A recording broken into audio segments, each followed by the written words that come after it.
Hello everyone, मैं सचिन गुप्ता आपका बहुत-बहुत स्वागत करता हूं। आज हम आपके साथ वर्किंग कैपिटल मैनेजमेंट को रिवाइज करेंगे। ऑलरेडी हमने 2 चैप्टर्स रिवाइज कर लिए हैं, एक डिविडेंड, एक लीवरेज। उसी तरह से आपके सामने कलरफुल हैंड रिटन नोट्स हैं और हम कुछ ऐसे क्वेश्चंस प्रैक्टिस करेंगे जिससे हमारा पूरा चैप्टर कवर हो जाएगा।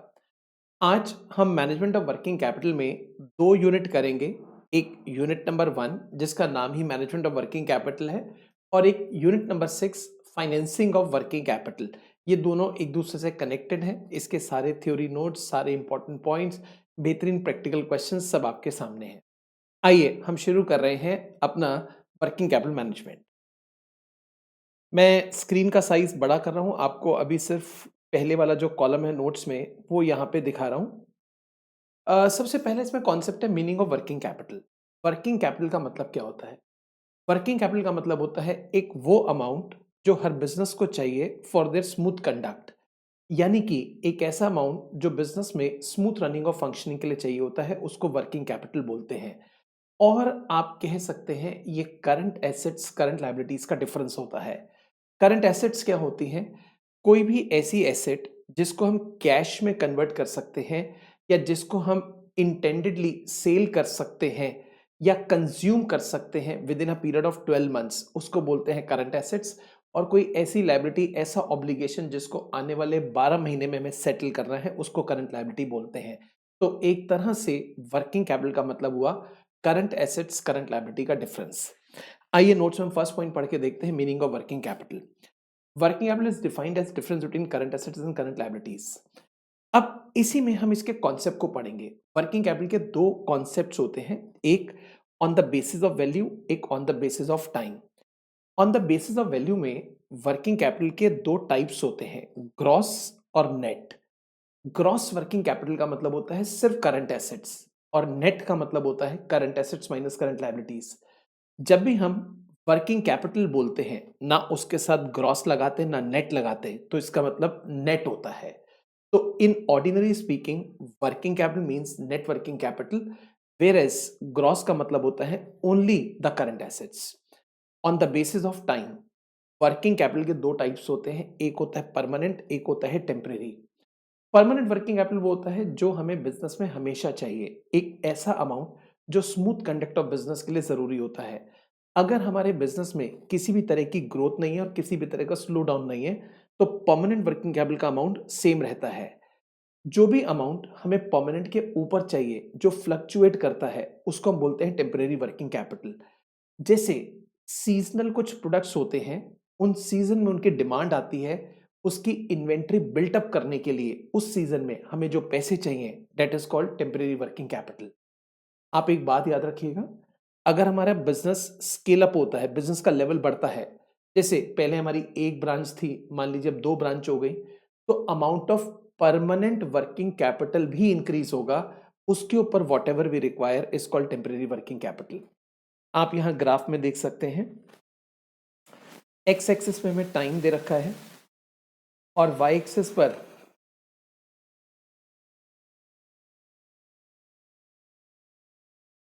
एक्स एक्सिस पे टाइम दे रखा है और वाई एक्सिस पे amount of working capital given है। अब देखिए जो परमानेंट है वो एक स्ट्रेट लाइन जा रही है, मतलब पैरेलल टू एक्स एक्सिस, उसके ऊपर एक लाइन जिगजैग करके जा रही है, मतलब किसी दिन वर्किंग कैपिटल रिक्वायरमेंट ज्यादा है, किसी दिन कम है। इसको हम बोलते हैं टेम्परेरी वर्किंग कैपिटल। अब आपको लेके चलते हैं significance, significance of working capital. इसमें हम 2 पॉइंट्स पढ़ेंगे, एक होता है importance of adequate working capital और एक होता है ऑप्टिमम वर्किंग कैपिटल। जो कंपनी में फाइनेंस मैनेजर होता है, उसका मेन रोल होता है वर्किंग कैपिटल को निकालना। वर्किंग कैपिटल अगर टू लार्ज है या टू स्मॉल है, तो इसका मतलब वहां पर काम ठीक से नहीं हो रहा है। ज्यादा वर्किंग कैपिटल क्यों हानिकारक होती है? क्योंकि वर्किंग कैपिटल को अरेंज करने के लिए कंपनी कुछ मान लीजिए लोन लेती है और उस लोन के ऊपर इंटरेस्ट चालू रहता है, जबकि वो पैसा कंपनी में यूज नहीं हो रहा।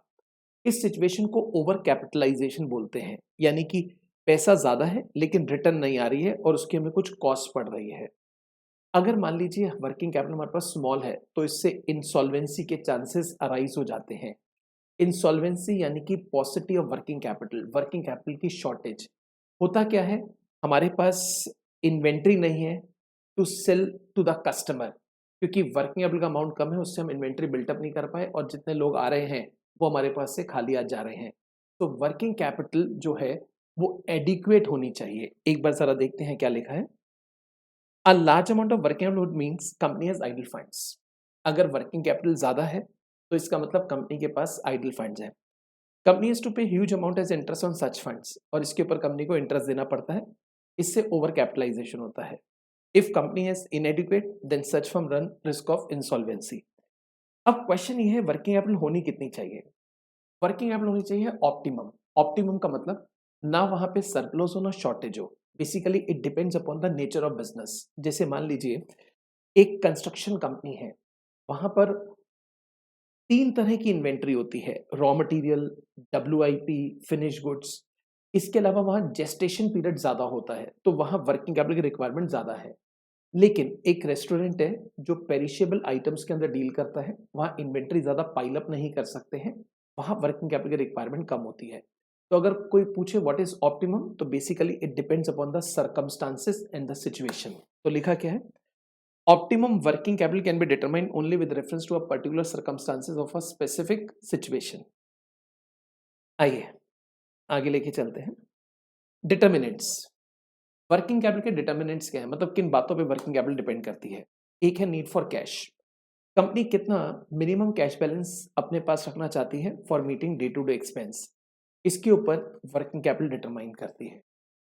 दूसरा है desired level of inventory. Company कितना इन्वेंट्री अपने पास रखना चाहती है in the form of raw material, WIP, finish goods. इस पे भी वर्किंग कैपिटल डिपेंड करता है।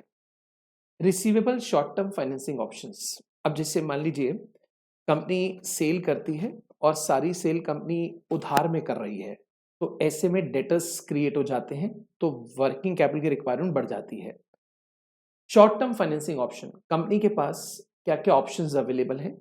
क्या कंपनी अपने डेटर्स को फैक्टर के मदद से कैश में कन्वर्ट कर पा रही है। क्या कंपनी इन्वेंट्री को परचेज करने के लिए क्रेडिट अवेल कर पा रही है।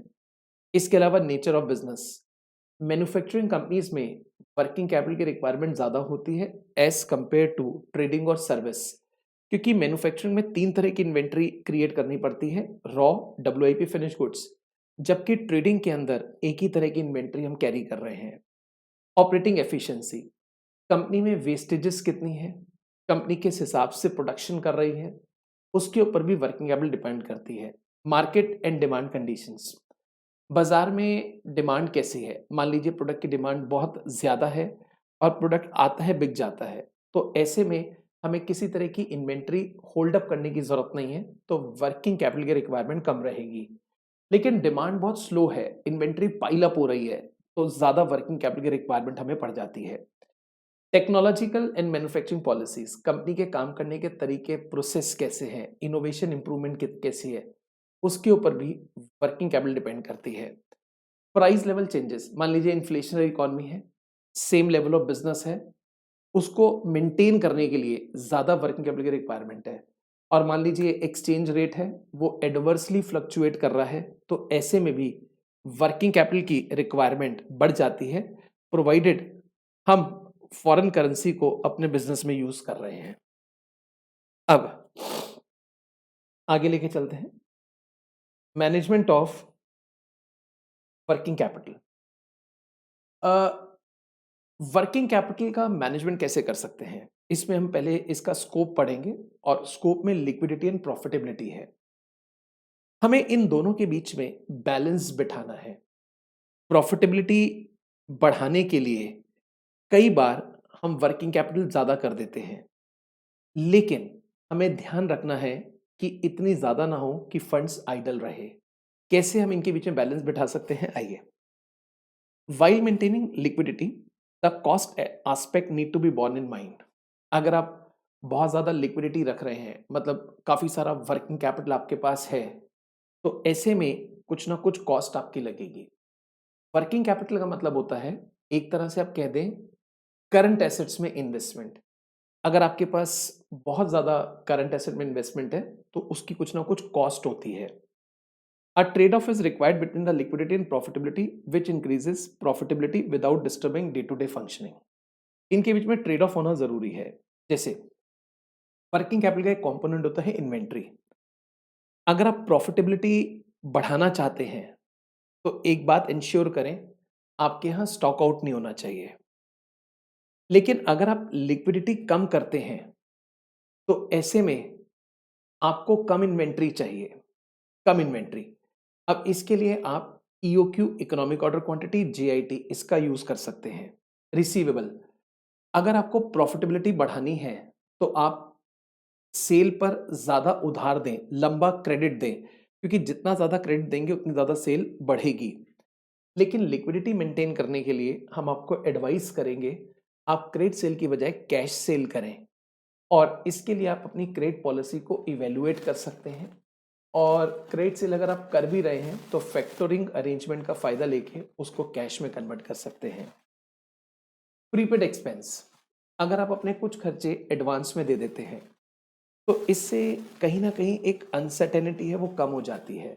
जैसे मान लीजिए फ्यूचर में अगर फंड्स नहीं है या फ्यूचर में इनकम कम हो गई है तो आपको टेंशन की कोई बात नहीं, क्योंकि आपने ऑलरेडी उसकी पेमेंट कर दी है। लेकिन लिक्विडिटी को बढ़ाने के लिए अगर आप प्रीपेड एक्सपेंस नहीं करते हैं तो उस कैश को कहीं और इन्वेस्ट करके कुछ रिटर्न कमा सकते हैं। इसके लिए आपको कॉस्ट बेनिफिट एनालिसिस करना पड़ेगा कि हमें एक्सपेंस को अभी देना है या रोक के देना है। मैं आपको एक एग्जांपल देता हूं। जैसे आजकल बच्चों की स्कूल फीस की ऑप्शन होती है, या तो 3 महीने की एक साथ दे दें या हर महीने दें। अगर आप 3 महीने की एक साथ दे देते हैं तो अगर आने वाले 1 या 2 महीने में इनकम कम भी है तब भी कोई टेंशन नहीं, क्योंकि फीस ऑलरेडी जा चुकी है। लेकिन अगर आप 1 महीने की देते हैं तो आपके पास लिक्विडिटी बरकरार रहती है, आप उस पैसे को इन्वेस्ट करके कुछ कमा सकते हैं। तो ऐसे में you have to do cost benefit analysis. Next,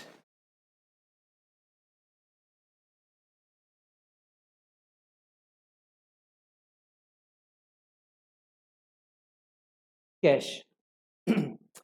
अगर आप अपने पास कैश रखते हैं तो इससे जो भी आपके ऑब्लिगेशंस हैं वो आप ऑन टाइम डिस्चार्ज कर देते हैं, इससे आपकी गुडविल बढ़ जाती है। लेकिन अगर आप उस कैश को कहीं इन्वेस्ट कर दें तो ऑब्वियसली आप कुछ रिटर्न कमा सकते हैं। अब बैलेंस बिठाने के लिए आप कैश बजट बना सकते हैं या कुछ कैश मैनेजमेंट टेक्निक का सहारा ले सकते हैं। एक होता है पेबल। पेबल के अंदर जैसे अगर आप अपनी प्रॉफिटेबिलिटी बढ़ाना चाहते हैं तो आप रॉ मटेरियल खरीद कर उसकी पेमेंट डिले कर सकते हैं, उस पैसे को कहीं और इन्वेस्ट कर सकते हैं। लेकिन अगर आप इंस्टेंट पे करते हैं तो आपकी गुडविल बढ़ जाती है। तो ऐसे में आप इस पूरे को इवैल्यूएट कर सकते हैं कि किस केस में क्रेडिट पॉलिसी ज़्यादा बेहतर रहेगी। Next, investment and financing.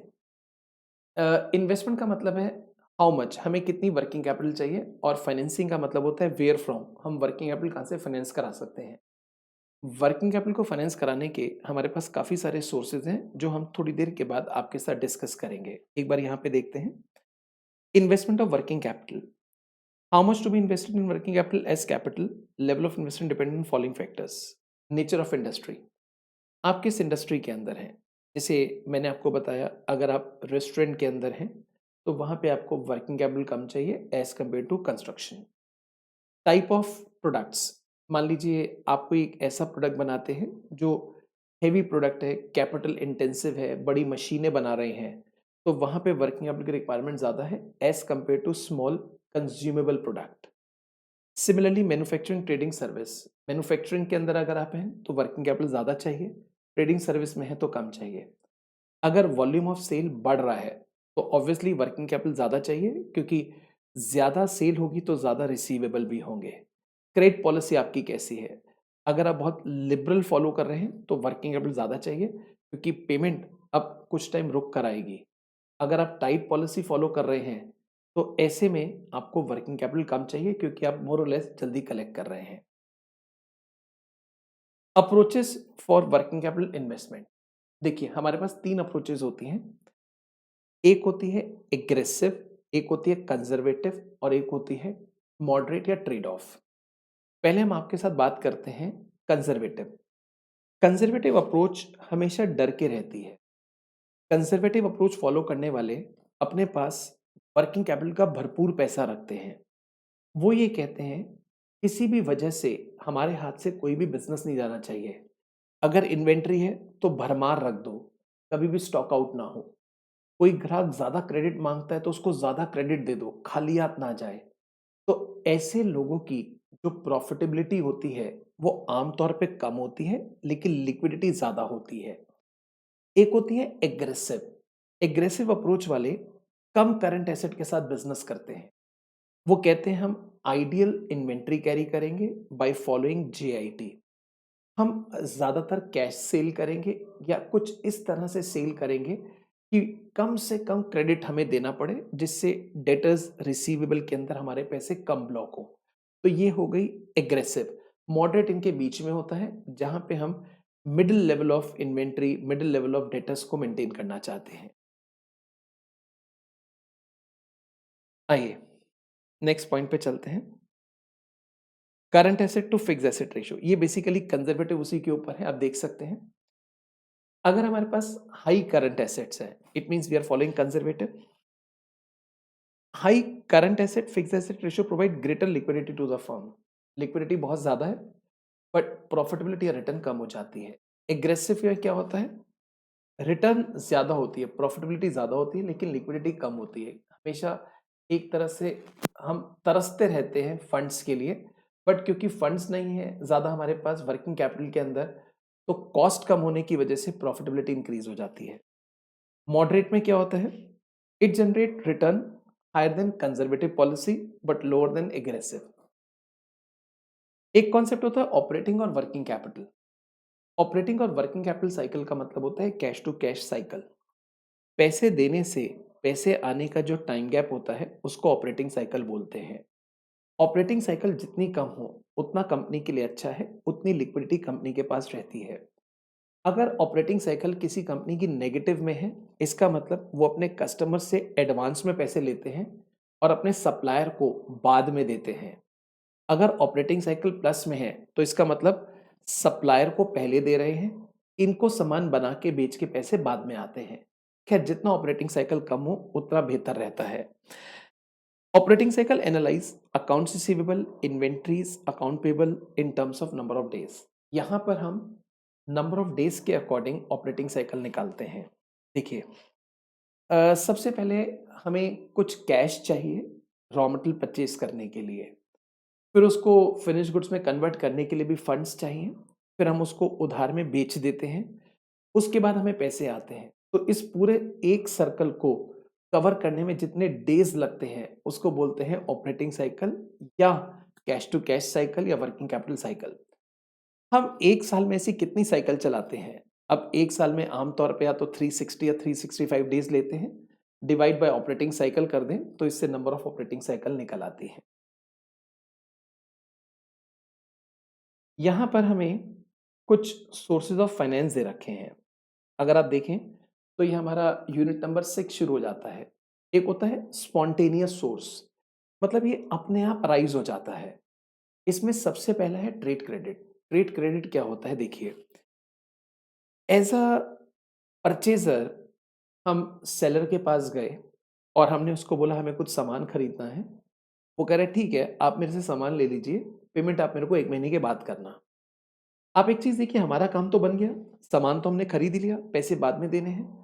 तो एक तरह से ये भी सोर्स ऑफ फाइनेंस है in the form of trade credit, यानी कि extended to purchaser by seller, lesser cost of finance as compared with other source. इसकी आमतौर पे कोई कॉस्ट नहीं होती, लेकिन कॉस्ट कई बार क्या होती है, आपको जो डिस्काउंट मिलना है ना वो कई बार दुकान वाला खत्म कर देता है क्योंकि आप उसको डीले करके पे कर रहे हैं। सिमिलरली एक होता है bills payable.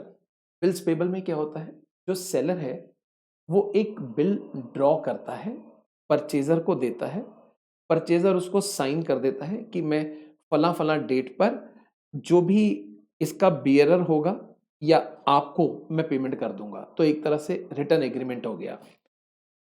Purchaser will have to give a written promise to pay the amount of bill oblique invoice either on demand or at fixed future date. इसमें बोल देते हैं जब भी हम डिमांड करेंगे या कई बार तारीख 2 महीने 3 महीने बाद की फिक्स होती है टू सेलर और बियरर ऑफ द नोट। ये सिंपल है, इजी अवेलेबिलिटी है इसकी और इसकी कॉस्ट भी कम बैठती है। एक्रूड एक्सपेंस, कोई भी आपके खर्चे हैं, अगर आप उसको इंस्टेंट पे ना करके थोड़ा डिले कर दें तो ये भी एक स्पॉन्टेनियस सोर्स कहलाता है। जैसे कोई सर्विस अवेल करी है फर्म ने but payment for which yet to be made, ये एक इंटरेस्ट फ्री सोर्स माना जाता है। Next, inter corporate loan and deposit. कई बार कुछ ऐसी कंपनीज होती हैं जो बहुत अच्छा परफॉर्म कर रही हैं, उनके पास आइडल फंड्स हैं, तो अपने फंड्स वो किसी ऐसी कंपनी को देते हैं जिनकी पैसों की ज़रूरत होती है शॉर्ट ड्यूरेशन के लिए, बट वो आमतौर पे बैंक से ज़्यादा रेट ऑफ इंटरेस्ट चार्ज करते हैं। तो ये भी एक तरीका है वर्किंग कैपिटल को फाइनेंस कराने का। Organisation having surplus funds invest for short term period with other organization, the rate of interest will be higher than the bank rate of interest. एक होता है कमर्शियल पेपर। कमर्शियल पेपर सिर्फ वही companies आमतौर पे issue करती हैं जिनकी क्रेडिट रेटिंग बहुत अच्छी होती है। कमर्शियल पेपर इशू करके वो पैसे को कलेक्ट कर लेते हैं और अपने वर्किंग कैपिटल के काम को ज़रूरत को पूरा कर लेते हैं। यानी कि ये एक अनसिक्योरिटी प्रोमिसरी नोट है issued by a firm to raise fund for a short duration.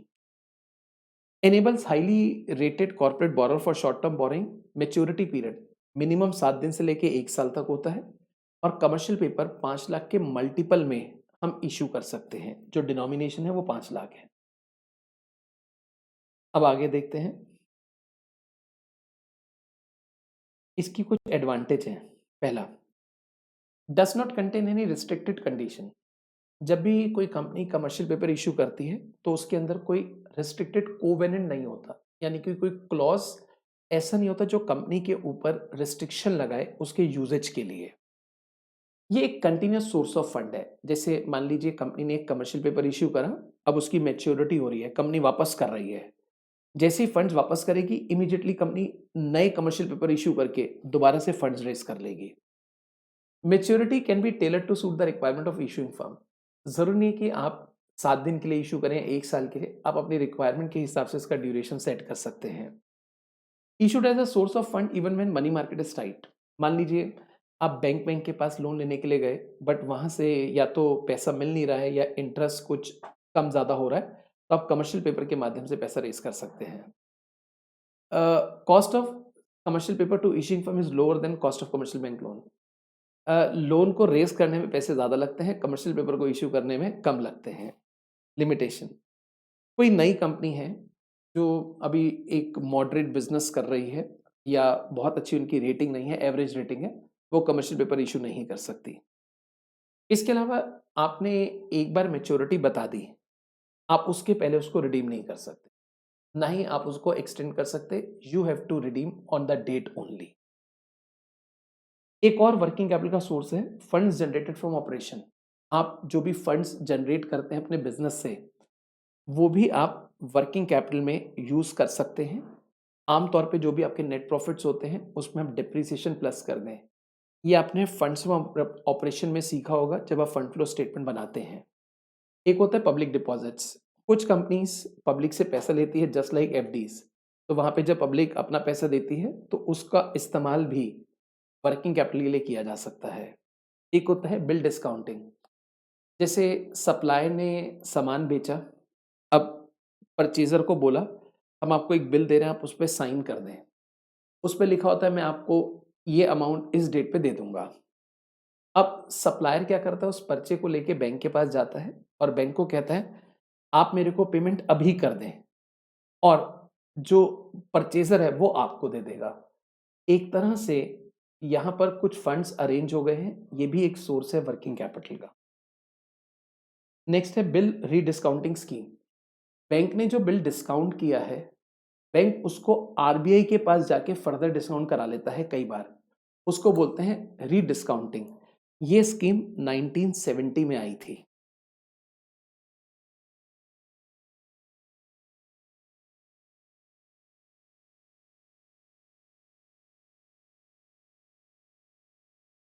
एक होता है फैक्टरिंग। फैक्टरिंग के अंदर क्या होता है, जैसे मान लीजिए अ, मेरे पास किसी का एक परचेज़ ऑर्डर आया, कोई सामान खरीदना चाहता है, आई एम अ सेलर। तो मेरे को मालूम नहीं वो पार्टी कैसी है, तो एक फैक्टर है, मैंने उसको बोला आप ज़रा उनके बारे में मेरे को बताइए पता करके कि उनकी क्रेडिट वर्दीनेस कैसी है। फैक्टर ने पता किया और बताया कि वो पार्टी अच्छी है, तो मैंने क्या किया, उस पार्टी को सामान बेचा, लेकिन इंस्ट्रक्शन दे दी कि जो पेमेंट है, वो आप मेरे को ना करते हुए पेमेंट फैक्टर को करना। अब जैसे ही फैक्टर ने चीज़ कन्फर्म करी, उसने इनवॉइस का मेरे को 60-70% अभी दे दिया, इससे मेरा काम चल गया। और जब फैक्टर ने मेरे कस्टमर से पेमेंट कलेक्ट करी, बाद में डिफरेंस अपना कमीशन को रखते हुए मेरे को पे ऑफ कर दिया। फैक्टरिंग, बिल डिस्काउंटिंग में फ़र्क क्या होता है? फैक्टरिंग को हम बोलते हैं इनवॉइस फैक्टरिंग और बिल डिस्काउंटिंग को बोलते हैं इनवॉइस डिस्काउंटिंग। यहाँ पर क्लाइंट होता है, फैक्टर होता है, डेटर होता है। जैसे मैं सेलर हूँ, तो मैं एक तरह से क्लाइंट हो गया और फैक्टर जो मैनेजमेंट सर्विसेज़ दे रहा है। जबकि बिल डिस्काउंटिंग में ड्रॉई होता है। ये एक तरह का बुक डेट्स मैनेजमेंट सिस्टम है और बिल डिस्काउंटिंग बोरोइंग सिस्टम है। फैक्टरिंग के लिए कोई स्पेसिफिक एक्ट नहीं है, जबकि bill discounting negotiable instrument act से गवर्न है। Assessment of working capital. Reserve Bank of India has withdrawn prescription in respect of assessment of working capital needs based on the concept of maximum permissible bank finance. पहले कुछ ऐसा हुआ करता था कि bank RBI की instruction के according एक पर्टिकुलर अमाउंट ही फाइनेंस करता था, बट अब वो रिस्ट्रिक्शंस जो हैं वो खत्म हो गई हैं। With the above liberalisation, all the instruction relating to MPBF issued by RBI from time to time stand withdrawn. अब बैंक अपनी मर्जी से अपने बोर्ड ऑफ डायरेक्टर्स की सलाह से किसी भी पार्टी को कितना भी फंड्स फाइनेंस कर सकता है on account of working capital. कुछ बैंक के क्रेडिट फॉर्म दे रखे हैं, कैश क्रेडिट। ये एक रेगुलर फॉर्म ऑफ क्रेडिट होता है। It is on continuous basis. Borrower will not be allowed to exceed the limit sanction by bank. एक limit बना देते हैं, उतना कस्टमर अवेल कर सकता है, उसके ऊपर नहीं ले सकता। बैंक ओवरड्राफ्ट बहुत शॉर्ट टर्म नीड के लिए होता है। It is a short term borrowing facility made to companies in case of urgent need of funds. Bill discounting मैंने आपको अभी कराया। Bill acceptance, to obtain finance under this type of arrangement a company draws bills of exchange at bank. यहाँ पे हम bill of exchange bank पे draw करते हैं। Line of credit, commitment bye a bank to lend a certain amount of funds on demand specifying maximum amount. Letter of credit, जैसे मान लीजिए एक यूएस में कोई बैंक है और हमारा कोई कस्टमर है, उसने कुछ यूएस वाले बैंक को अपने पेपर्स वगैरह जमा कराए, उसके बेसिस पर यूएस बैंक ने उस कस्टमर को एलसी दे दिया। अब वो एलसी उसने इंडिया में मेरे को भेज दिया। मैं अपने बैंक के पास गया, मैंने कहा जी ये एक लेटर ऑफ क्रेडिट लेकर आया हूँ, आप लेटर ऑफ क्रेडिट लेकर मेरे को पैसे दे दीजिए क्योंकि मेरे को गुड्स बना के बाहर भेजने हैं। तो उसके बेसिस पर मेरे को फंड्स मिल जाते हैं। अब मैं गुड्स बना के बाहर भेज देता हूँ। मेरे बैंक को जो गारंटी दी है, वो यूएस के बैंक ने गारंटी दी है। इसको बोलते हैं लेटर ऑफ क्रेडिट। बाकी डिटेल में हम अपना एक जो फर्स्ट और सेकंड टॉपिक है उसके अंदर सीखेंगे। बैंक गारंटी बेसिकली 2 लोग आपस में डील करते हैं। बैंक बीच में आता है और कहता है अगर कोई डिफ़ॉल्ट होगा तो गारंटी मैं देता हूँ, आपकी पेमेंट हो जाएगी।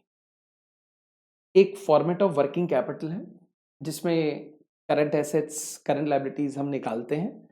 उसके बाद जो भी डिफरेंस होता है वो, और साथ में कुछ सेफ्टी मार्जिन ऐड करके नेट वर्किंग कैपिटल आ जाती है। आई होप यहाँ तक थ्योरी आपने अच्छे से इसकी सीख ली होगी। अब हम कुछ प्रैक्टिकल क्वेश्चंस पे फोकस करेंगे। ये हमारा एक सबसे पहला क्वेश्चन है। मैं आपके साथ इस क्वेश्चन को सॉल्व करूंगा, आप जरा कनेक्टेड रहिए। On 1st January, managing director of Norin limited wishes to know amount of working capital that will be required during the year. amount of working capital. From the following information, prepare working capital requirement forecast. Production जो होगा वो 60,000 units का होगा. It is planned that this level of activity would be maintained during the present year. Last year production 60 का, इस बार भी 60,000 का. Expected ratio of cost to selling price, raw material 60% है, वेजेस 10% है, ओवरहेड 20. अगर आप देखेंगे तो 60 प्लस 10 प्लस 20 ये 90% होता है. इसका मतलब 10% प्रॉफिट है. सेलिंग प्राइस का 10% is our profit. Raw material are expected to remain in store for average 2 months. Raw material 2 महीने के लिए हमारे पास स्टोर में रहेगा. Each unit expected to in process for 1 month. Raw material being fed into pipeline immediately, labour and overhead cost evenly during the month. इसका मतलब है जो वर्क इन प्रोग्रेस है उसमें रॉ मटेरियल तो हम शुरू में इंट्रोड्यूस कर देते हैं, यानी कि वो तो 100% कंप्लीट है. लेबर एंड ओवरहेड के बारे में बोला है accrue evenly during the month. इसका मतलब है वो 50-50% कंप्लीट है. फिनिश गुड्स 3 महीने के लिए हमारे पास वेयर हाउस में रहेंगे. क्रेडिटर्स हमें 2 महीने का उधार देता है. डेटर्स 3 महीने. Selling price 5. This is the regular production and sales cycle. Wages and overhead are paid on first of each month for the previous month, यानी कि इनको 1 महीना डिले करके पे कर रहे हैं. Company normally keeps cash in hand to the extent 20,000. ये हमारा कैश इन हैंड है. अब वर्किंग कैपिटल स्टेटमेंट यहाँ पे हमें बनानी है. आइए शुरू करते हैं स्टेटमेंट को बनाना.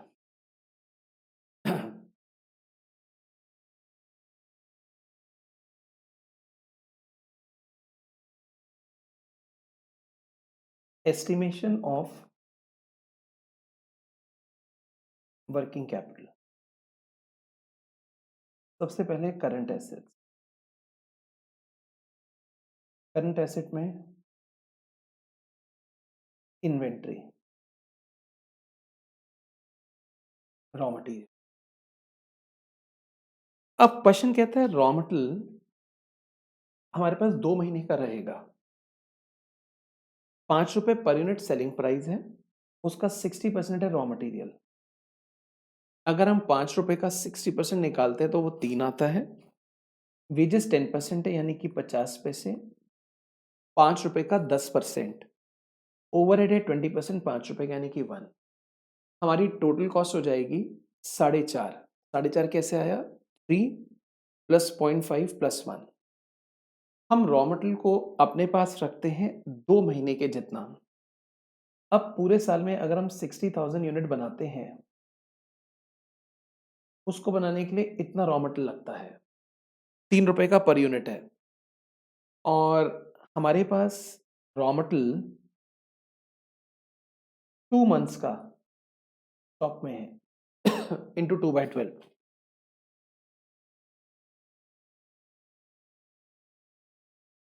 यानी कि 30,000. 30,000. नेक्स्ट लेते हैं WIP. WIP में मटेरियल है, लेबर है, ओवरहेड है. रॉ मटेरियल के 60,000 units into material 3, wages 5, 0.5, overhead 1. जो मटेरियल इन प्रोसेस है, अगर हम देखें तो क्वेश्चन कहता है each unit expected to be in process for 1 month. 1/12. Material 100% complete है. Labour overhead 50%. ये हमें पता कैसे चला? क्वेश्चन ने कहा है मटेरियल तो हम इमीडिएटली पाइपलाइन में फीड कर देते हैं. लेबर ओवरहेड इवनली एक्रू होते हैं. इवनली एक्रू का मतलब यही होता है कि 50% कंप्लीट, आधे कंप्लीट हुए हैं. चेक करते हैं कितना आंसर आता है.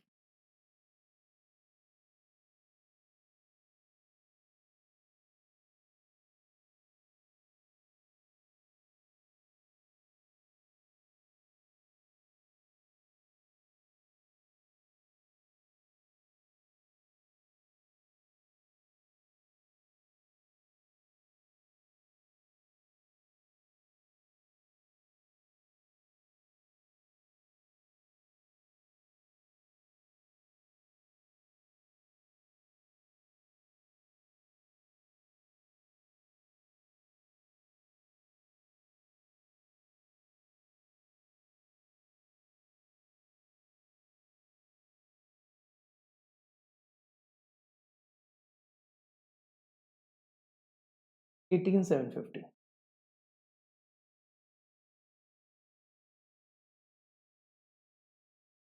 Finish goods. फिनिश गुड्स में क्वेश्चन ने बोला है हमें,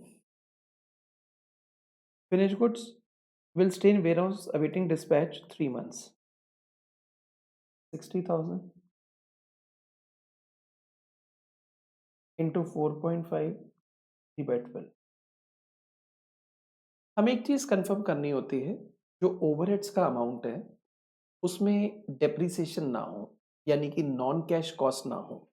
देखते हैं कितना आता है।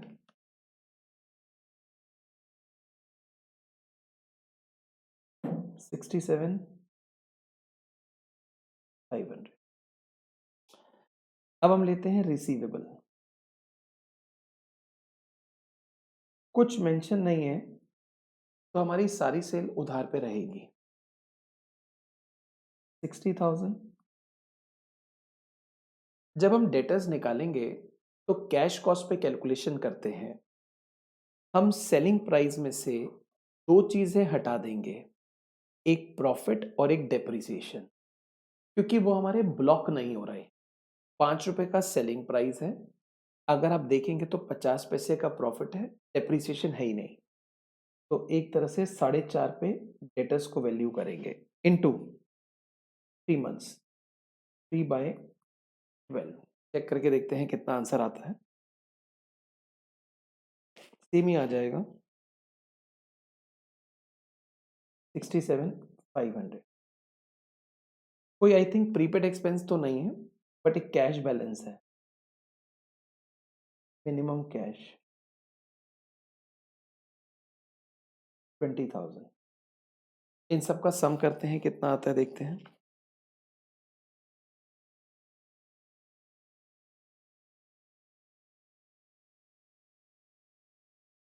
2,03,750। ये करंट एसेट्स आ गई। अब हम यहां से करंट लायबिलिटीज निकालेंगे। उसमें सबसे पहले ट्रेड पेबल्स, जिससे हम रॉ मटेरियल खरीदते हैं, वो हमें कितना उधार देता है। क्वेश्चन के हिसाब से 2 मंथ्स का क्रेडिट हमें मिल रहा है। 60,000 इंटू 3 इंटू 2/12, क्योंकि रॉ मटेरियल खरीदेंगे 30,000। उसके बाद आउटस्टैंडिंग वेजेस 60,000, 0.5 1/12। क्वेश्चन ने कहा है अगले महीने की 1 तारीख को देते हैं 2500।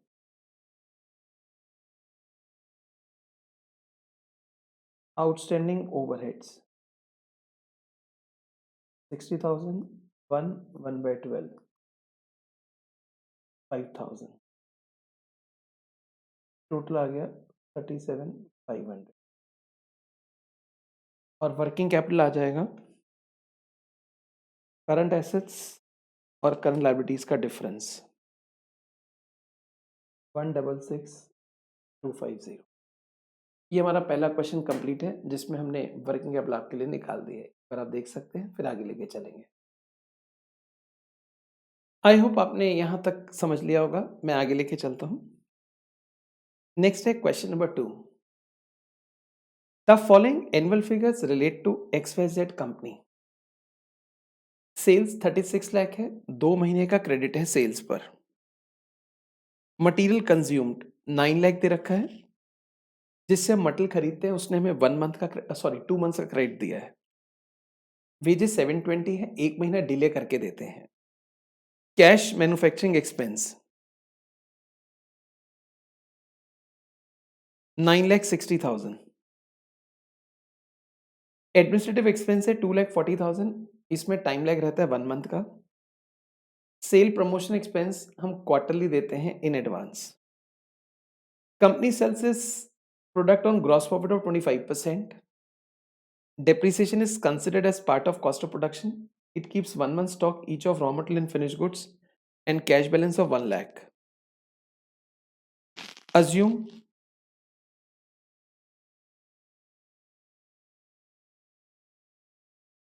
20% safety margin, compute the working requirement of the company on cash cost basis, ignore WIP. हमें डब्ल्यूआईपी को इग्नोर करना है। आपको यहां पर एक लाइन दे रखी है, कंपनी 25% जीपी पे बेचती है। अब जैसे अगर हम सेल में से ग्रॉस प्रॉफिट माइनस करते हैं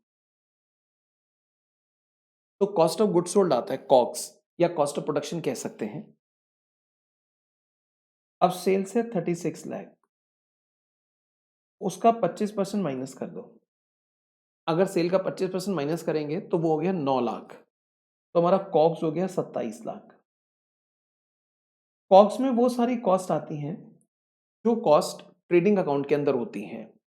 अब जैसे आप यहां देखिएगा, एक हुआ मटेरियल, ये आ जाएगा 9 लाख। एक हुआ वेजेस, ये हो जाएगा 7-20। एक हुआ कैश मैन्युफैक्चरिंग एक्सपेंस 960। एडमिन आमतौर पे प्रॉफिट एंड लॉस अकाउंट में होता है, लेकिन कई बार एडमिन एक्सपेंस आपने कॉस्ट शीट में सीखा होगा रिलेटेड टू प्रोडक्शन होता है, वो वाला एडमिन ट्रेडिंग में आ सकता है। कुछ ना लिखा हो तो हम जनरल ले लेते हैं, और सेलिंग एक्सपेंस तो आता ही पीएनएल के अंदर है। एक बार टोटल करके देखते हैं, 9 लाख, 7,20,000, 9.6, ये टोटल आता है 25,80,000, जबकि हमें कॉग्स दे रखी है 27 लाख।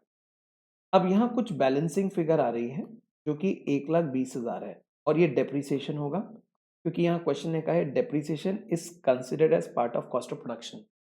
यानी कि इस क्वेश्चन में जो डेप्रीसिएशन है वो ट्रेडिंग अकाउंट का पार्ट है, ना कि प्रॉफिट एंड लॉस अकाउंट का। ऐसा हो सकता है कुछ प्रोडक्शन मशीन होती हैं जिनका डेप्रीसिएशन हम ट्रेडिंग अकाउंट में चार्ज करते हैं। अब मेन चीजें हमने यहां से पढ़ ली हैं, हमें वर्किंग कैपिटल फॉर्मेट बनाना है। आइए मैं आपके साथ शुरू करता हूं वर्किंग कैपिटल फॉर्मेट बनाना। सबसे पहले हम करंट एसेट्स लेंगे। करंट एसेट के अंदर हम यहां पे लिखेंगे इन्वेंट्री।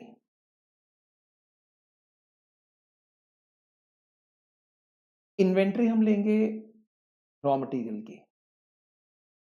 अब रॉ मटेरियल की इन्वेंट्री कितनी है, क्वेश्चन ने नीचे में बोला है each of raw material and finish goods it keeps 1 month stock. एक महीने का रॉ मटेरियल और एक महीने का फिनिश गुड्स। अब रॉ मटेरियल हम पूरे साल में कंज्यूम कितना करते हैं, 9 लाख का, इंटू 1/12। पिछले क्वेश्चन में क्या हुआ था, हमें 60,000 यूनिट्स दिए थे और एक यूनिट की कॉस्ट थी 3, तो हमने मल्टीप्लाई करके टोटल कंजम्पशन निकाली थी। यहां ऑलरेडी हमें दे रखा है 9 लाख रुपए का कंज्यूम किया है, और एक महीने का हम अपने पास स्टॉक में रखते हैं, तो जो रॉ मटेरियल की फिगर आएगी वो 75,000 आएगी। अब हम लेंगे फिनिश गुड्स। फिनिश गुड्स का वैल्यूएशन जो ट्रेडिंग अकाउंट की कॉस्ट होती है उस पे करते हैं। फिनिश गुड्स के वैल्यूएशन में प्रॉफिट एंड लॉस अकाउंट के खर्चे नहीं लेते। ट्रेडिंग की कॉस्ट है 27 लाख, लेकिन इसके अंदर एक नॉन कैश कॉस्ट है डेप्रिसिएशन, उसको कंसिडर नहीं करेंगे, उसको छोड़ के लेंगे। तो फिनिश गुड्स हुआ 25,80,000 इंटू 1/12। 25,80,000 इंटू 1/12, एक महीने का 2,15,000। अब हम लेंगे डेटर्स। अब डेटर्स को जब हम वैल्यू करेंगे तो उसके अंदर हम सेल्स में से प्रॉफिट घटाएंगे। अब प्रॉफिट कितना है देखें, हमारी जो कॉस्ट है वो 27 लाख है, साथ में दो कॉस्ट और है पीएनएल की, एक एडमिन और एक सेलिंग। तो मैं जरा कॉस्ट का टोटल करके देखता हूं कॉस्ट कितनी हो गई। ये होती है 30,60,000, 30,60,000। तो एक तरह से 30,60,000 हमारी टोटल कॉस्ट है और 36 लाख हमारी सेल्स है, तो प्रॉफिट हो रहा है 5,40,000 का। हम लोग जब डेटर्स को वैल्यू करते हैं तो सेल में से सबसे पहले प्रॉफिट घटाते हैं और एक डेप्रिसिएशन माइनस करते हैं। ये फिगर आ गई 29,40,000। 29,40,000 और जो सेल है वो 2 मंथ्स क्रेडिट पर है, इंटू 2/12। 29,40,000 को 2/12 कर दिया, ये आ गया 490। 490। अब एक सेल प्रमोशन एक्सपेंस आ जाएगा, वो एक तरह से प्रीपेड एक्सपेंस है। 1,20,000 है, हम क्वार्टरली एडवांस में देते हैं। क्वार्टरली का मतलब हुआ 3 महीने का। 1,20,000 इंटू 3/12, 30,000 ये हो गया। क्या हमें कुछ कैश मेंटेन करना है? वो चेक करते हैं। यस, 1 लाख का। क्वेश्चन के हिसाब से 1 लाख रुपए का कैश मेंटेन करना है। ये टोटल करंट एसेट्स हमारे निकल आएंगे। 75,000, 2,15,000, 4,90,000, 1,30,000। 9,10,000 इज करंट एसेट्स। अब हम निकालेंगे करंट लायबिलिटीज, जिसमें सबसे पहले लेंगे क्रेडिटर्स। मटेरियल का जो सप्लायर है वो 2 महीने का क्रेडिट देता है। 9 लाख इंटू 2/12 यानी कि 1,50,000। नेक्स्ट है आउटस्टैंडिंग वेजेस, 7,20,000 इंटू 1/12। वेजेस हम 1 महीना डिले करके देते हैं। आउटस्टैंडिंग मैन्युफैक्चरिंग एक्सपेंसेस, लिखा है cash expense are paid 1 month in arrear, हम 1 महीना डिले करके देते हैं। पूरे साल के हैं 960 इंटू 1/12, 80,000। एक है एडमिन ओवरहेड्स, उसको भी 1 महीना लेट करके देते हैं। 240 1/12,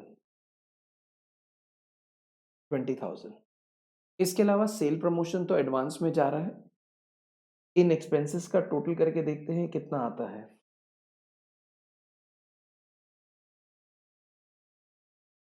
ये आता है 3,10,000। अगर हम यहाँ पे वर्किंग कैपिटल निकालें, इट विल कम 6 लाख।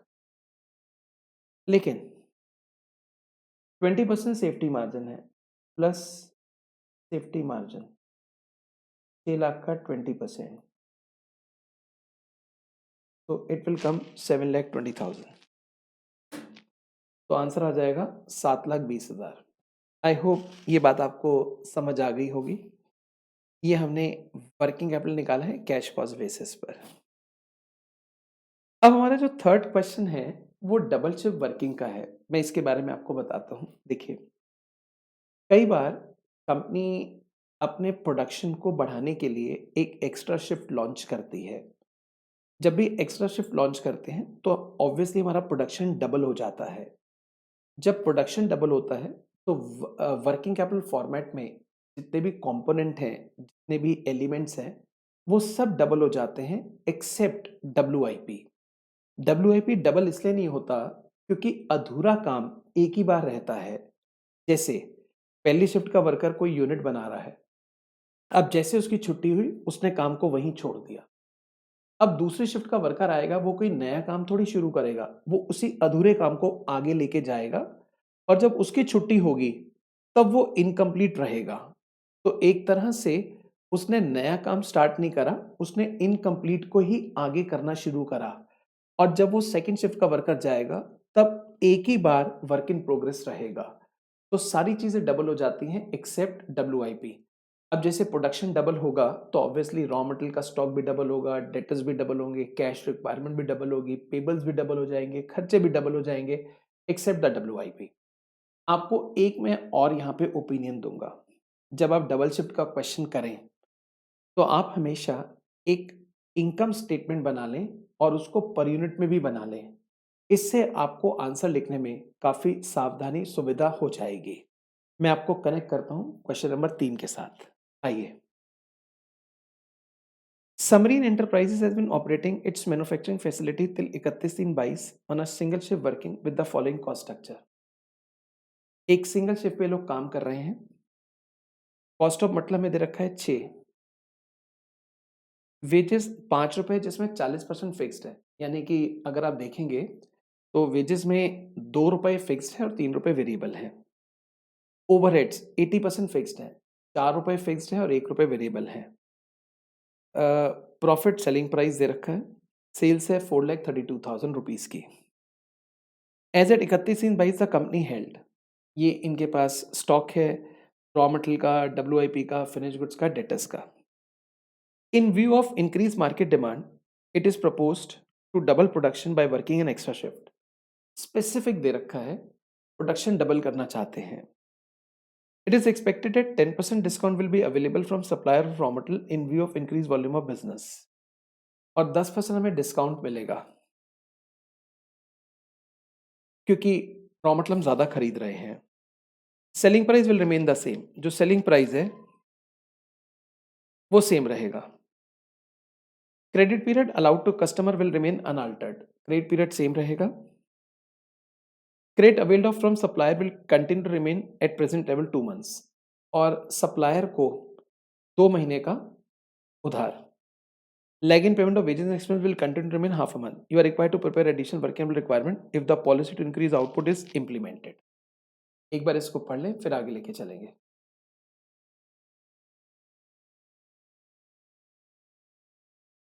आइए मैं आपको यहाँ से इसके आंसर में लेके चलता हूँ। सबसे पहले हम यहाँ लिखते हैं सिंगल शिफ्ट। अब सिंगल शिफ्ट में मेरे को ये पता लगाना है कि हम कितने यूनिट्स बनाते हैं। अब ये पता कैसे चलेगा? सेल्स दे रखी है 4,32,000 और 18 rupees is the selling price. तो 4,32,000 को 18,000 से डिवाइड करा, सॉरी 18 रुपीज़ से, तो ये आ गए 24,000। ऑब्वियसली सिंगल शिफ्ट में हम 24,000 यूनिट बना रहे हैं, तो डबल शिफ्ट में हम डबल यानी कि 48,000 यूनिट बनाएंगे। These are the unit of single shift. अब यहाँ दे रखा है मटेरियल 6 रुपीज़, तो 24,000 इंटू 6, वेजेस वेरिएबल और फिक्स्ड। 5 रुपए वेजेस है जिसमें 40% फिक्स्ड है, 5 का 40% हुआ 2 और वेरिएबल हुआ 3, तो वेरिएबल आ जाएगा 24,000 इंटू 3 और फिक्स आ जाएगा 24,000 इंटू 2। ओवरहेड्स, ओवरहेड्स हमें दे रखा है 5 रुपए जिसमें 80% फिक्स्ड है, यानी कि 4 रुपए फिक्स्ड हो गया, 4 रुपए, 20% वेरिएबल। 24,000 into 1, 24,000 into 4। अब हम यहाँ पर टोटल कॉस्ट निकालते हैं प्लस प्रॉफिट। टोटल कॉस्ट हो जाएगी 3,84,000।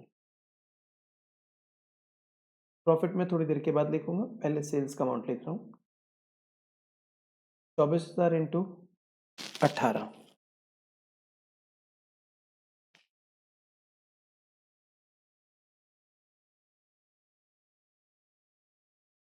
48,000। प्रॉफिट हो गया 48,000। अब हम एक बारी यहाँ पर एक पर यूनिट स्टेटमेंट बना लेते हैं। ये जितनी भी कॉस्ट है इनको 24,000 से डिवाइड करके लिखना है। 6, 3, 2, 1, 4, 16, 2, 80। अगर हम डबल शिफ्ट की बात करें तो 48,000 यूनिट्स हो गए।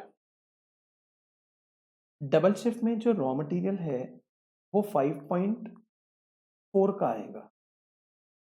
क्वेश्चन ये का है जब डबल शिफ्ट होगी तो सप्लायर हमें 10% डिस्काउंट देगा, तो 5.4 का हो गया।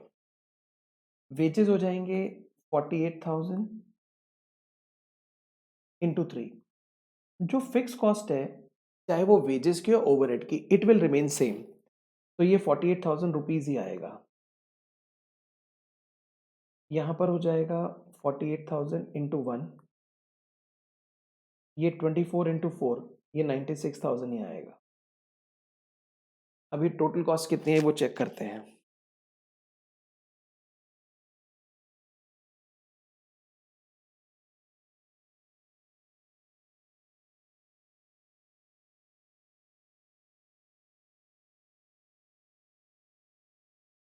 फाइव 200 और सेल हो जाएगी 48 into 18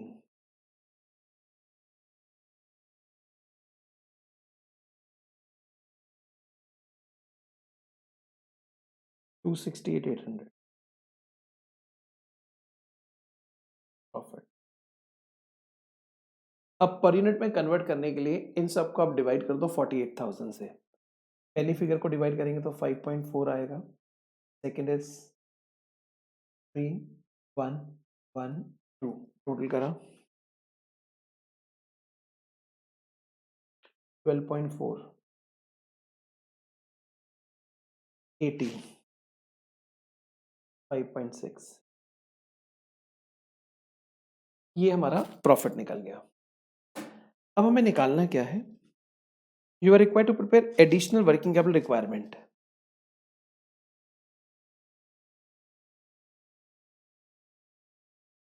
additional working capital requirement इसका मतलब हमें सिंगल शिफ्ट और डबल शिफ्ट दोनों का वर्किंग कैपिटल निकालना होगा, उनका डिफरेंस आएगा।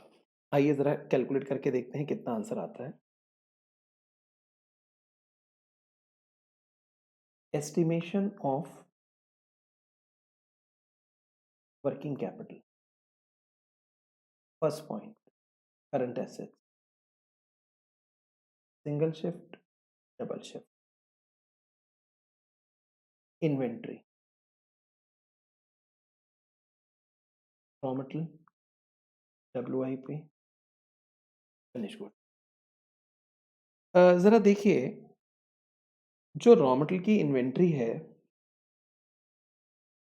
वो हमें सिंगल शिफ्ट की रखी है 36,000, तो मैं यहां पे लिख रहा हूं 36। अब डबल शिफ्ट में आप कहते हैं डबल हो जाएगी, लेकिन एक बात समझिएगा, इसको ऐसे करने की बजाय आप थोड़ा मेरी बात माने।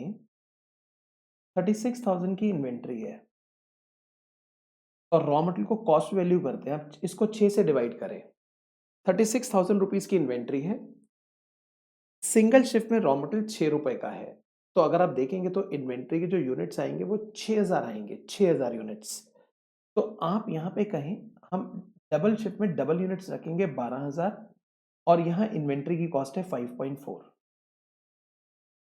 इंटू 5.4। देखिए क्वांटिटी डबल हो गई है, तो ये आंसर आपका आ जाएगा 12,000 इंटू 5.4 64,800 64,800। WIP 22,000 दे रखा है प्राइम कॉस्ट। अगर हम देखें सिंगल शिप की जो प्राइम कॉस्ट है उसमें वेजेस और मटेरियल दो चीज लिए जाएंगे। अब वेजेस में वेरिएबल भी आएगा, फिक्स सारे वेजेस आएंगे। 6 3 9 2 11 22,000 डिवाइड बाई 11, तो ये 2,000 यूनिट्स होते हैं। तो यहाँ पे यूनिट्स 2,000 ही रहेंगे, डबल नहीं होंगे। इनटू डबल शिफ्ट की प्राइम कॉस्ट है 9.4, 5.4 plus 3 plus 1 9.4, 2,000 unit into 9.4 18,800। Finish goods यहाँ पे दे रखा है 72,000, तो मैंने यहाँ लिखा 72,000 और ये वैल्यू कैसे किया गया है? At total cost. Total cost मतलब एवरीथिंग मिलाकर, सारी कॉस्ट लेकर, इसमें कोई ट्रेडिंग पेनल का लॉजिक नहीं लगाएंगे। उसने टोटल कॉस्ट बोला है, total cost is 16, 72,000 divide by 16 4500, तो यहाँ पे हो जाएगा 9,000। सिंगल शिफ्ट के यूनिट्स आए 4500, उसका डबल हो गया 9,000 और यहाँ टोटल कॉस्ट है 12.4।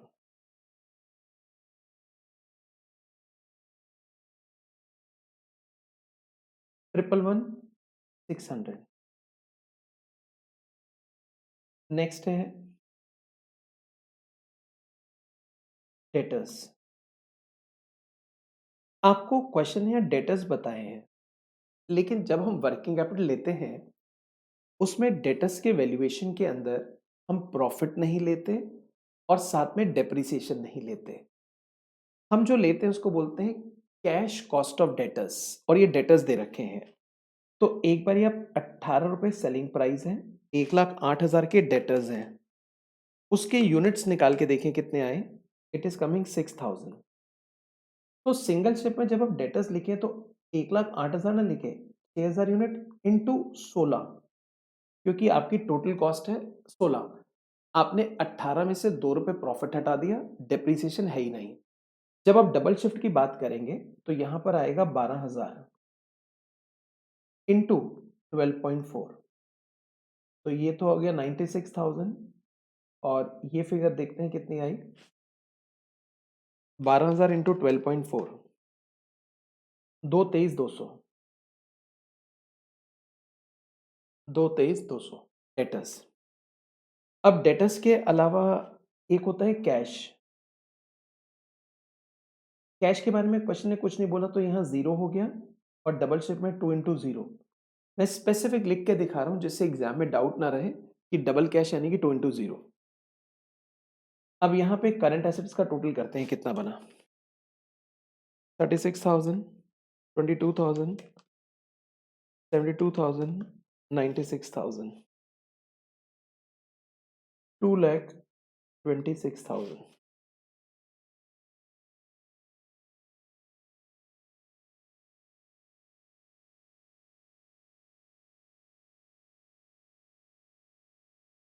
4,18,400। अब लेते हैं यहाँ पर क्रेडिटर्स को, करंट लायबिलिटी,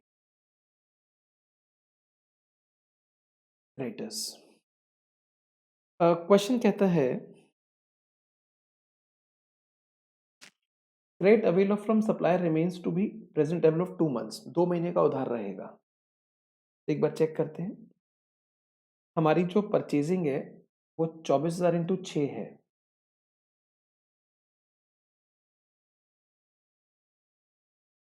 इंटू 2/12,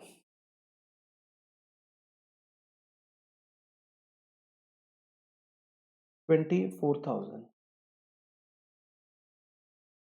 और यहाँ पर 48,000 इंटू 5.4 इंटू 2/12, 43,200, 43,200। अब क्वेश्चन में लिखा है lagging payment of wages and expense will remain half month. हम ले लेते हैं यहाँ पे आउटस्टैंडिंग वेजेस।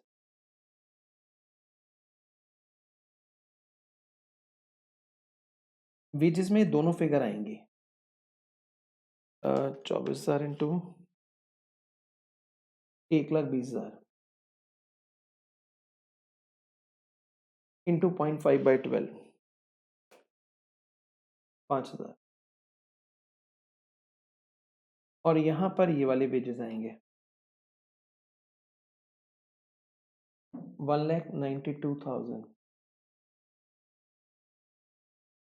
0.5/12,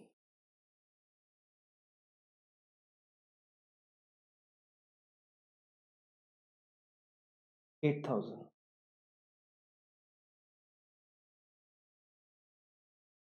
outstanding overheads 1,20,000, 0.5/12, 5,000। और यहाँ पर आएगा 1,44,5/12,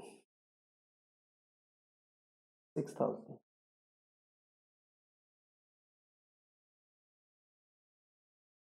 टोटल किया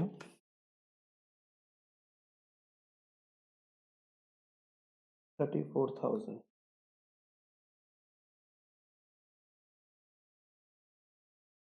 57,200 वर्किंग कैपिटल।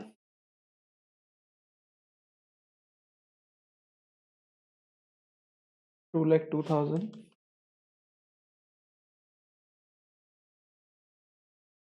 361,200। अगर आपको एडिशनल निकालना है तो आप इनका डिफरेंस ले सकते हैं।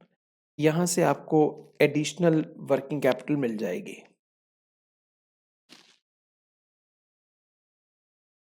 आई थिंक मैंने गलत लिख दिया है, वो 226 है, तो ये 1,92,000 आएगा। एंड अनदर वन इज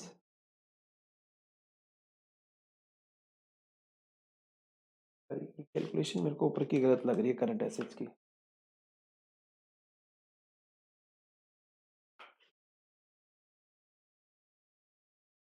एक मिनट, कुछ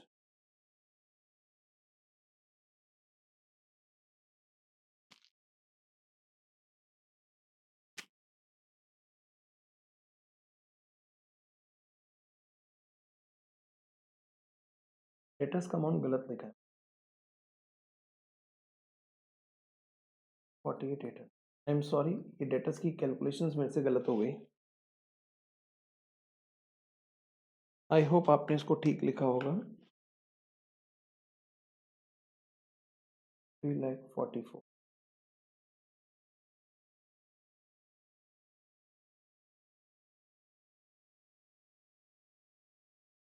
286,800।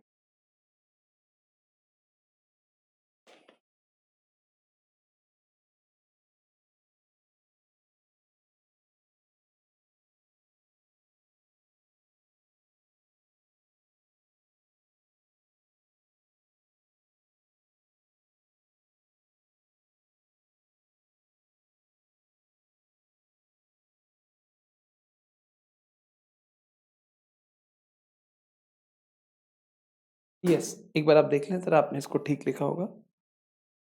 286,800 इज द आंसर। अब यहाँ पे मैं आपको एक चीज बताऊंगा। जब हम स्टडी मटेरियल को देखते हैं, उन्होंने इसके दो आंसर्स दिए हैं।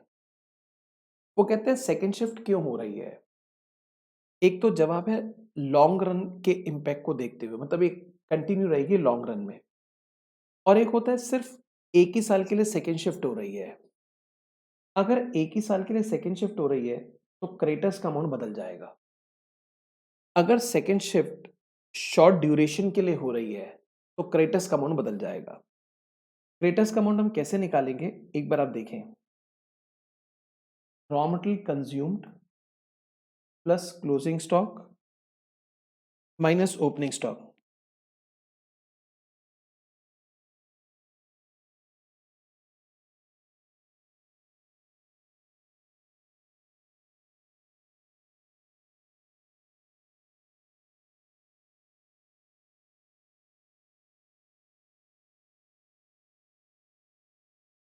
माइनस ओपनिंग, ऐसे इस तरह से करेंगे। Raw material consumed plus closing stock minus opening stock. यानी कि हम कर क्या रहे हैं, अगर ये जो सेकंड शिफ्ट है इसका इम्पैक्ट लॉन्ग रन तक रहेगा तो हमारा आंसर ठीक है। बट अगर क्वेश्चन स्पेसिफिक बोले इम्पैक्ट शॉर्ट रन में रहेगा, एक साल के लिए कर रहे हैं, तो हम क्रेडिटर्स का अमाउंट कुछ ऐसे निकालेंगे। रॉ मटेरियल कंज्यूम तो हमारा है 48,000 इंटू 5.4 प्लस क्लोजिंग स्टॉक ये वाला 64,800 माइनस ओपनिंग स्टॉक। जब मैं ओपनिंग और क्लोजिंग बोल रहा हूं तो मेरा बेसिकली मतलब है एक्स्ट्रा स्टॉक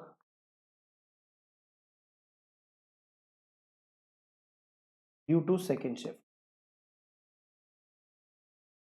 ऐसे। तो एक तरह से हमारा जो स्टॉक बढ़ रहा है वो भी हम परचेज करेंगे। अगर इम्पैक्ट हम शॉर्ट ड्यूरेशन के लिए ले रहे हैं तो हम इसको भी परचेज करेंगे। तो ये जो फिगर आएगी इंटू 2/12, ये 48,000 आ जाएगा। क्रेडिटर्स का अमाउंट बदल कर 48,000 आएगा। क्रेडिटर्स का अमाउंट चेंज होके 48,000 आ जाएगा। आई होप आपको ये बात समझ आ गई होगी। आपने सेकेंड शिफ्ट वर्किंग भी सीख लिया होगा। अब मैं आपको एक बहुत इंपॉर्टेंट कॉन्सेप्ट करा रहा हूँ। वो जो कॉन्सेप्ट है, वो है बेसिकली न्यू कंपनी का। नई कंपनी में बहुत ज़्यादा बच्चों को डाउट रहता है, आप ध्यान से इस सवाल को समझ सकते हैं। आपको बस एक ही बात याद रखनी है, अगर नई कंपनी का कोई केस है, तो वहाँ पे ओपनिंग स्टॉक ज़ीरो होता है क्योंकि नई कंपनी के पास किसी भी प्रकार का स्टॉक नहीं होता। वो जो भी क्लोजिंग उनके पास बचता है या रखते हैं, वो प्रोडक्शन से आता है। इस नॉलेज के साथ मैं आपके साथ एक नेक्स्ट क्वेश्चन प्रैक्टिस करूँगा, which is question number 4th। आइए, question number 4th। PQ limited, a company newly commencing business on this date, ऐसे लिखा होगा। न्यूली फॉर्म कंपनी है, has the projected profit and loss account. Sales है 2,10,000, COGS है 153, 57,000 GP आ गया। Admin selling expense 27, profit before tax, provision for tax, cost of goods sold have been arrived as under. मैं आपको बताना चाहता हूँ, ये जो 1,53,000 है वो ऐसे आया है। मटेरियल 84, वेजेस 62, डेप्रिसिएशन इतना, total 170, stock of finish goods 10%। इसका मतलब हमने जो बनाया वो 1,70,000 का है। 10% क्लोजिंग स्टॉक बच गया, 90% बिक गया।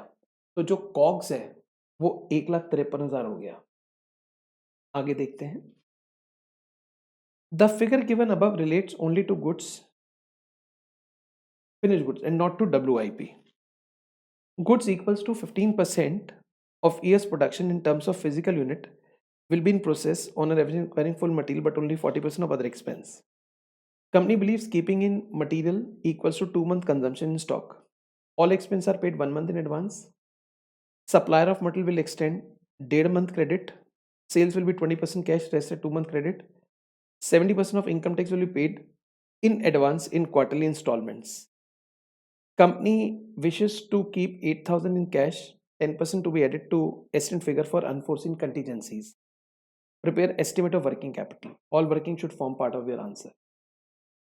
एक बार ज़रा गो थ्रू कर लें एडजस्टमेंट्स को, फिर आगे सिखाएंगे।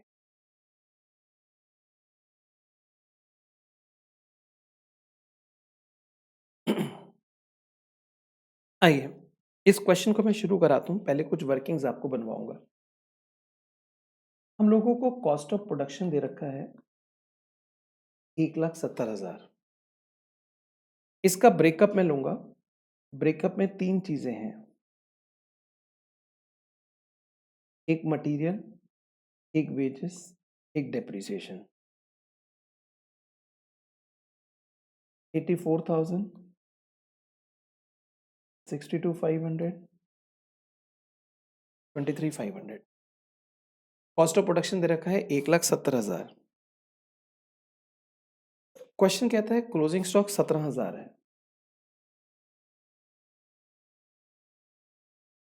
आप देखिए क्लोजिंग स्टॉक 17,000 यानी कि 10% है।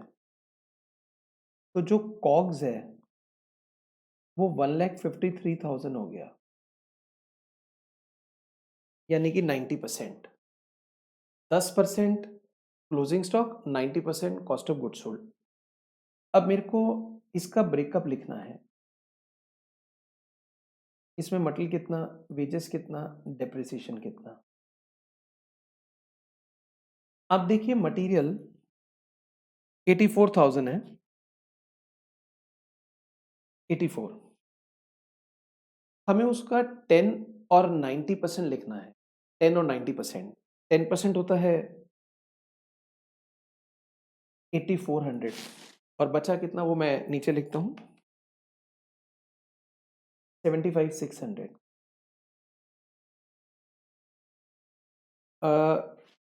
इसके बाद वेजेस है 62,500, ये टोटल वेजेस हैं। तो इसमें 10% क्लोजिंग स्टॉक में जाएगा और 90% कॉग्स में आ जाएगा। डेप्रिसिएशन 10% यहाँ पर आ गया और 90%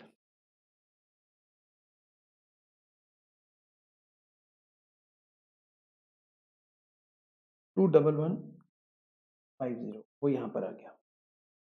तो एक तरह से जो प्रोडक्शन था उसके हमने 2 पार्ट्स कर दिए, 10% और 90%। इसको करने के पीछे हमारा रीज़न क्या है देखिए, मैं यहाँ पर एक नई इनकम स्टेटमेंट बनाऊँगा। कॉग्स में मटेरियल है 75,600, वेजेस है 56,250, डेप्रिसिएशन है 21150, एडमिन ओवरहेड्स 14,000,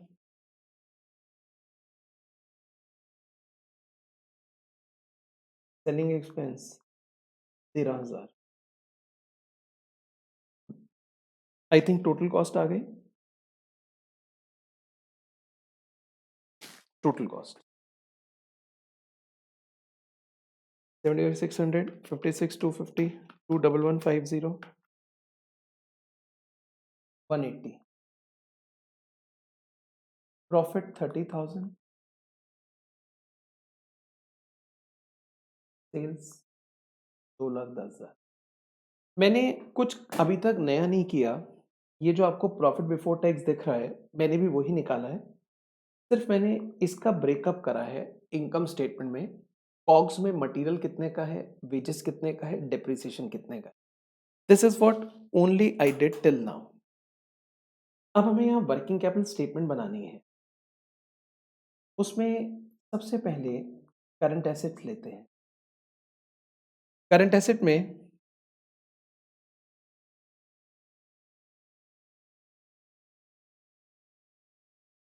यहाँ पर सबसे पहले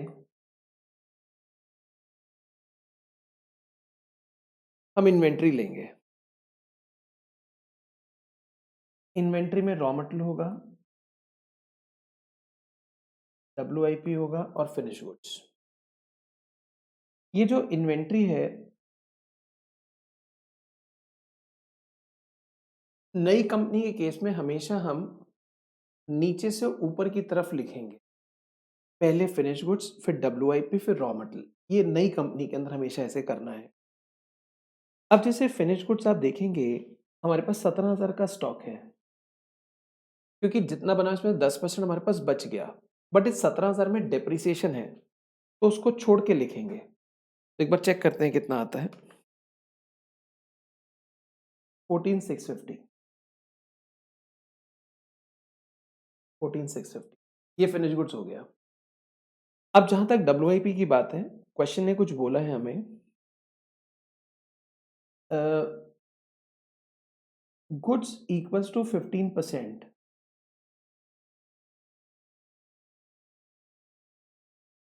goods equal to 15% of year's production in terms of physical unit will be in process on an average requiring full material and 40% of other expense। जितना हमने प्रोडक्शन किया है उसका 15% प्रोसेस या प्रोग्रेस में है। उसमें पूरा मटेरियल चाहिए, 40% ऑफ अदर एक्सपेंस चाहिए। यानी कि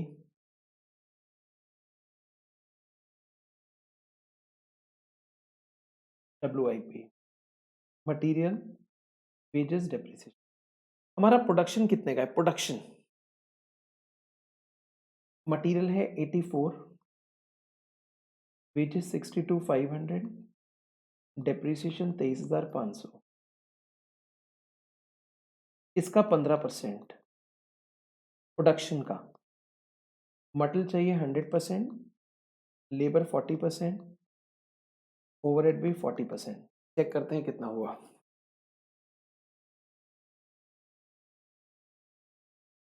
12,600,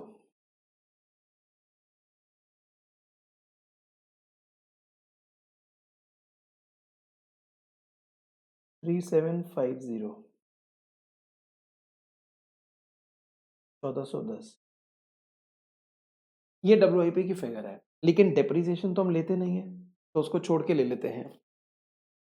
12,600 प्लस 3750, 16,350,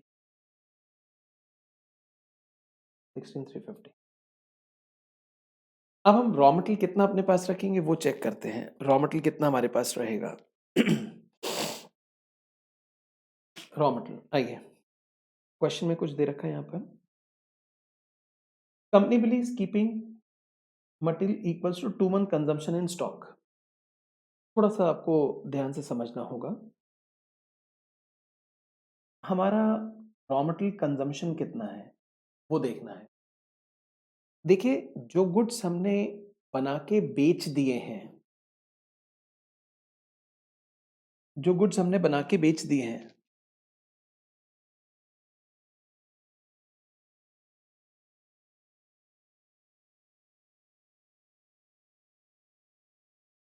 उसमें रॉ मटेरियल कितना कंज्यूम किया है, जो गुड्स बना के बेच दिए हैं।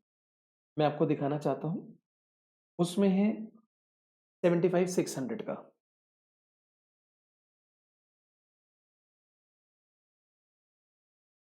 इन फिनिश गुड्स, कुछ हमारे पास गुड्स फिनिश भी पड़े हुए हैं। उसमें कितना है फिनिश गुड्स में? 8400 का। फिनिश गुड्स में कितना? 8400 का। इन डब्ल्यूआईपी, क्योंकि नई कंपनी है, कुछ भी इनके पास नहीं था। वर्क इन प्रोग्रेस में भी तो कुछ ना कुछ मटेरियल है, और वर्क इन प्रोग्रेस में है 12,600 का। ये टोटल कंजम्पशन आएगी 75,600 प्लस 8400 प्लस 12,600, 96,600।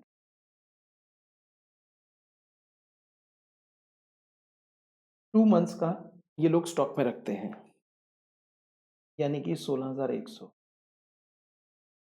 ये 2 मंथ्स का इन्वेंट्री हो गया। इसके बाद डेटर्स, आपको बताया था 2 चीजें छोड़ देते हैं सेल्स में। जैसे सेल है 2,10,000, एक तो प्रॉफिट छोड़ देंगे और एक डेप्रिसिएशन छोड़ देंगे। कुछ ओवरलैप हो गई हैं फिगर्स। 2,11,50, तो सेल का अमाउंट है 2,10,000। 2,10,000 में से पहले 30,000 का प्रॉफिट हटाया, उसमें डेप्रिसिएशन हटाया 2,11,50 का। ये आ गया 158,850।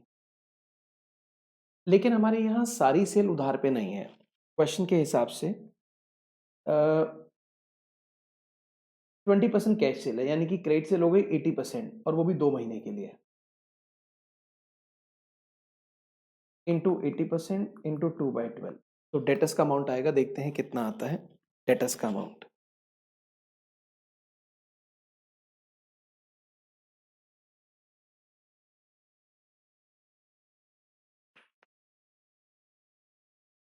To double one eight zero,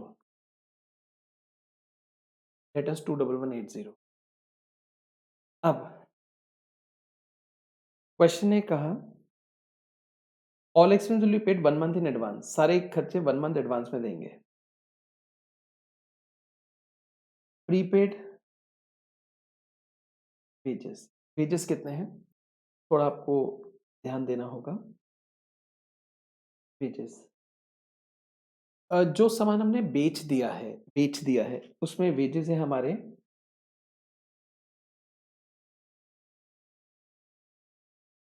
मैं वर्किंग यहाँ बना लेता हूँ, वेजेस इन गुड्स सोल्ड। आपने कॉक्स की वर्किंग बनाई थी, उसमें वेजेस कितने थे? 56,250।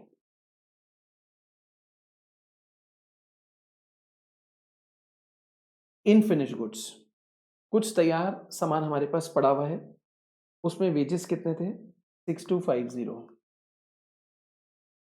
और एक है डब्ल्यूआईपी वर्क इन प्रोग्रेस, उसमें भी कुछ ना कुछ वेजेस हैं, 3750। इनका टोटल करते हैं कितना? 56,250, 6250, 3750, 66,250, 66,250। अब क्वेश्चन के हिसाब से 66,250 इंटू 1/12, 1 मंथ एडवांस में दे रहे हैं, ये आ गया 5521 5521 outstanding wages, sorry prepaid wages. अब लिखते हैं prepaid admin overheads. Admin overheads है 14,000।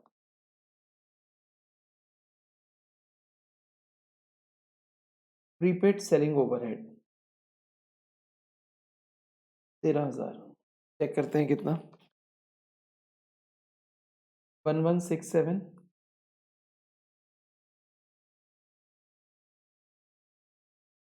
1083। प्रीपेड एडमिन और प्रीपेड सेलिंग हमने लिख दिया। इसके बाद income tax, advance income tax. Question एक लाइन हमें बोली है 70% of income tax will be paid in advance in quarterly instalment.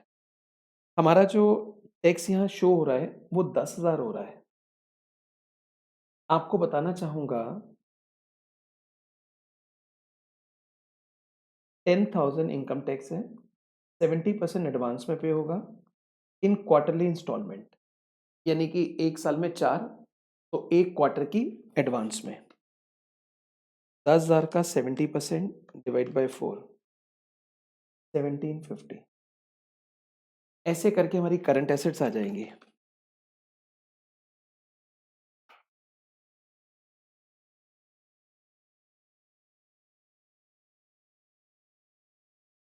Current asset आती है 46,801।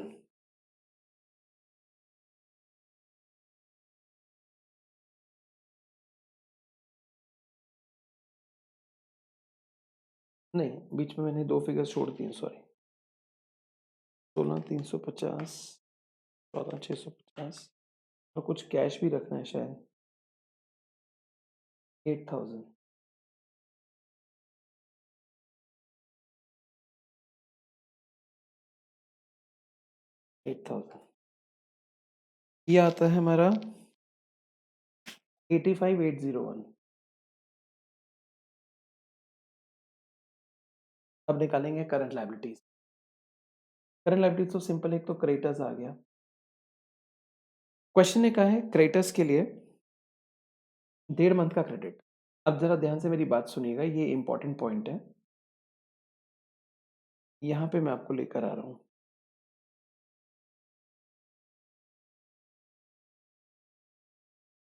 जो क्रेडिटर्स हैं वो रॉ मटेरियल परचेज पे निकलेगा। रॉ मटेरियल परचेज कैसे आता है, raw material consumption plus closing stock minus opening. ये क्लोजिंग और ओपनिंग रॉ मटेरियल का है। हमने थोड़ी देर पहले कंजम्पशन निकाला था 96,600 प्लस क्लोजिंग स्टॉक।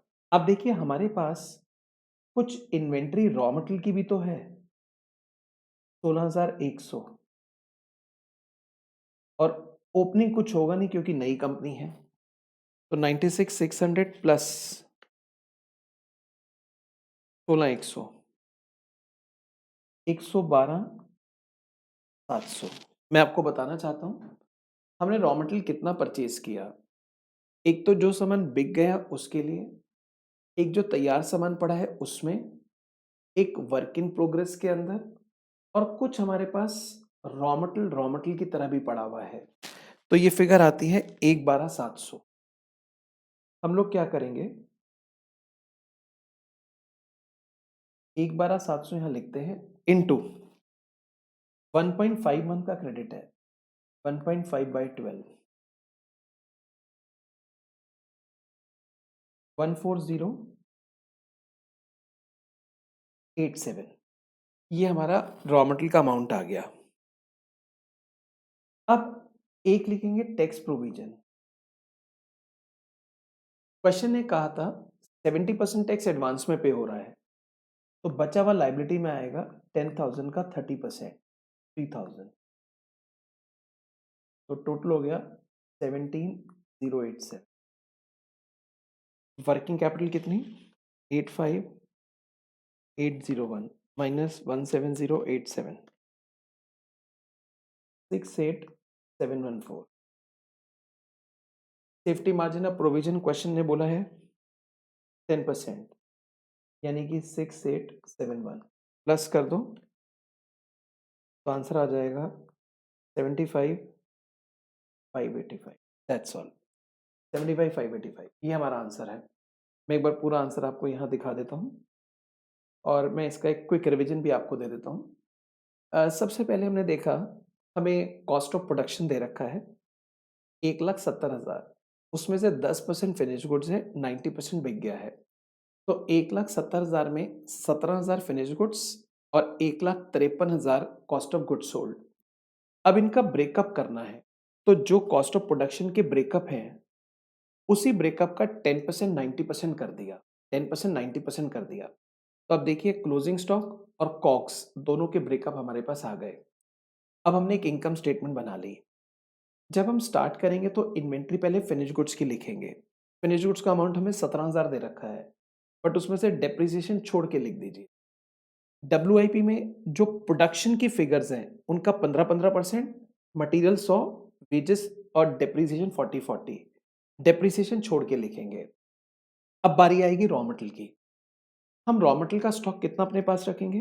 2 महीने की कंजम्पशन के जितना। जो हमने गुड्स बेचे हैं उसमें रॉ मटेरियल कितना है? जो गुड्स हमारे पास फिनिश्ड है उसमें रॉ मटेरियल कितना है? जो वर्क इन प्रोग्रेस है उसमें रॉ मटेरियल कितना है? इन तीनों का अगर हम टोटल कर लें इंटू 2/12। जहाँ तक डेटर्स की बात है, सेल में से 2 चीज़ें हटा देंगे, एक प्रॉफिट और एक डेब्ट, जो इनकम स्टेटमेंट के अंदर हमें दिख रहा है। उसका टोटल आएगा और हम आई थिंक 80% क्रेडिट पे बेच रहे हैं इंटू 2/12। अब कुछ प्रीपेड एक्सपेंस आएंगे, वेजेस। वेजेस आप देखिए गुड्स सोल्ड में कितने हैं, फिनिश गुड्स में कितने हैं, डब्ल्यूआईपी में कितने हैं, तीनों का टोटल इंटू 1/12। एडमिन और सेलिंग तो बड़े आसानी से हो जाएंगे। इनकम टैक्स की जहां तक बात है, पहले 70% निकालें और एक क्वार्टर का आप एडवांस में पे कर रहे हैं। क्रेडिटर्स कैसे निकलेगा?